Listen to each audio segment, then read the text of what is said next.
যে সংগ্রামের বিজয় অর্জন করে, সেই বিজয় একাধিকবার আমরা বিজয় অর্জন করেছি। মুক্তিযুদ্ধ, তার আগে 69-এর গণ-অভ্যুত্থান, তারপরে এরশাদের বিরুদ্ধে গণ-অভ্যুত্থান, এইবার আবার নতুন করে গণ-অভ্যুত্থান। কিন্তু এইবার এই মেহনতি মানুষ রক্ত দিবে, তার ফসলও এইবার তাদের নিজের ঘরে তারা তুলে নেবে।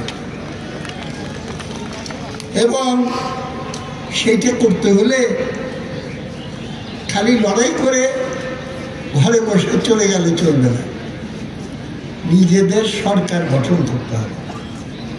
আমরা এই বার্তাটা দিতে এসেছি।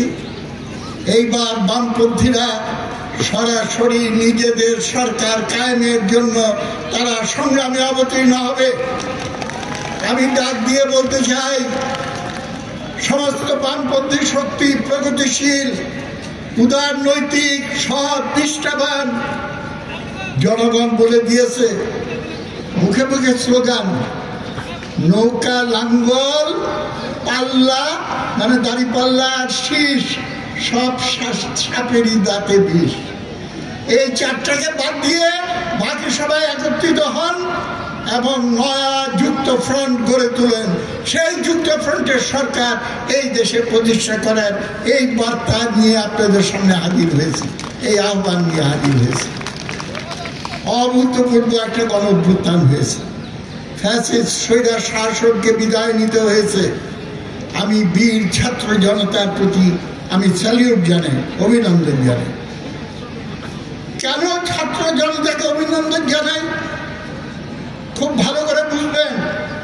এই গণ-অভ্যুত্থানের নায়ককে অনেকেই দাবিদার হয়ে গেছে যে আমি হলাম মাস্টার মাইন্ড, আমি হলাম মিটাকোলাস্টিক প্ল্যানের নায়ক। তারা ভুলে যায় যে আসল নায়ক হলো জনগণ। এবং এইটা শুধু জুলাই আগস্টের ঘটনাবলীর ভিতর দিয়ে এই গণ-অভ্যুত্থানের তাৎপর্য খুঁজে পাবেন না। 16 বছর ধরে একাধিক ক্রমে বামপন্থীরা, বিএনপি, কমিউনিস্ট পার্টি, অন্যান্য সমাজতান্ত্রিক শক্তি, শ্রমিক আন্দোলন, কৃষক আন্দোলন নিরবচ্ছিন্নভাবে যে সংগ্রাম করে গেছে, তার ফলে পরিস্থিতি তৈরি হয়েছিল ফ্যাসিস্ট স্বৈরাচারী হাসিনা সরকারের পায়ের তলা থেকে মাটি চলে গেছিল।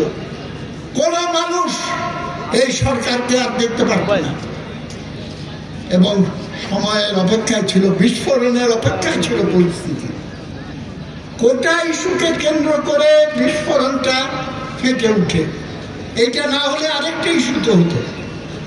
সুতরাং খালি আমাদের জুলাই আগস্টের শহীদদেরই না এবং সেই সময়কার সংগ্রামী জনগণই না, এই 16 বছর ধরে যারা সংগ্রাম করেছে তাদের সবাইকে আমি স্যালিউট জানাই এবং তাদের অবদানকে স্বীকার করে নিয়ে আমাদের সামনে আগাইতে হবে। এই সংগ্রাম জনগণকে কেন করতে হয়েছে?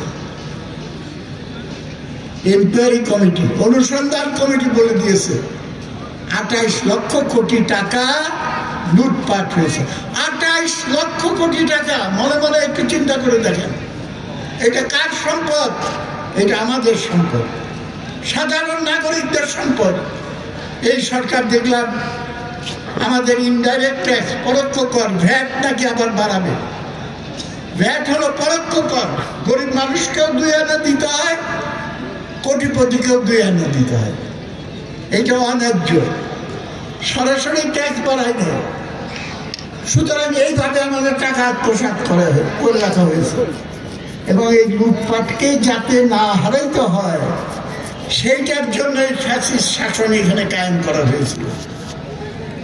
আজকে আমাদের কর্তব্য, এই ফ্যাসিস্ট শাসনের হাত থেকে আমরা মুক্তি পেয়েছি, আমাদের 1 নম্বর কর্তব্য হবে এই ফ্যাসিস্ট শাসন যাতে কোনোভাবে এই বাংলার মাটিতে আর স্থান করতে না পারে সেইটা নিশ্চয়তা বিধান করা, আমাদের বিজয়কে সংগত করা।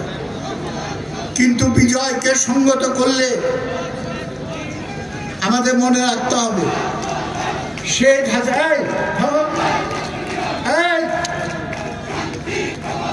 থামো